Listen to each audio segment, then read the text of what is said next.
دوستو، اگر ہم دنیا کی کل آبادی دیکھیں تو اس وقت دنیا میں تقریباً 8 ارب سے زیادہ لوگ موجود ہیں، اور اندازوں کے مطابق ان میں سے تقریباً 80 سے 90 کروڑ لوگ ایسے ہیں جو شدید غربت میں زندگی گزار رہے ہیں، یعنی انہیں 2 وقت کی روٹی، اچھا گھر، علاج اور بنیادی ضروریات تک پوری طرح میسر نہیں۔ لیکن سوال یہ ہے کہ آخر انسان غربت سے کیسے نکلے گا؟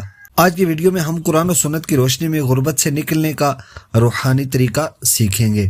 پیارے ناظرین، غربت سے نکلنے کے اہم 5 اصول۔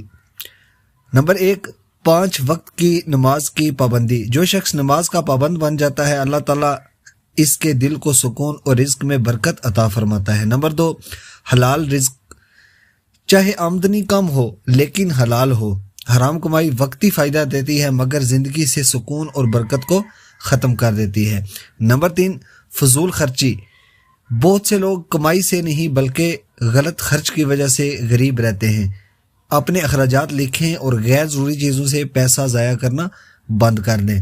نمبر 4، کوئی ہنر ضرور سیکھیں۔ آج کے دور میں سکل بہت ضروری ہے، جیسے موبائل ایڈیٹنگ ہے، یوٹیوب ہے، فری لانسنگ ہے، آن لائن کام ہے، تجارت ہے۔ کوئی نہ کوئی ہنر ضرور آپ سیکھیں۔ اور نمبر 5، آپ صدقہ ضرور کریں۔ اگرچہ آپ کے پاس کم پیسے ہوں پھر بھی تھوڑا صدقہ کیا کریں۔ حدیث میں آتا ہے صدقہ رزق میں اضافہ کرتا ہے۔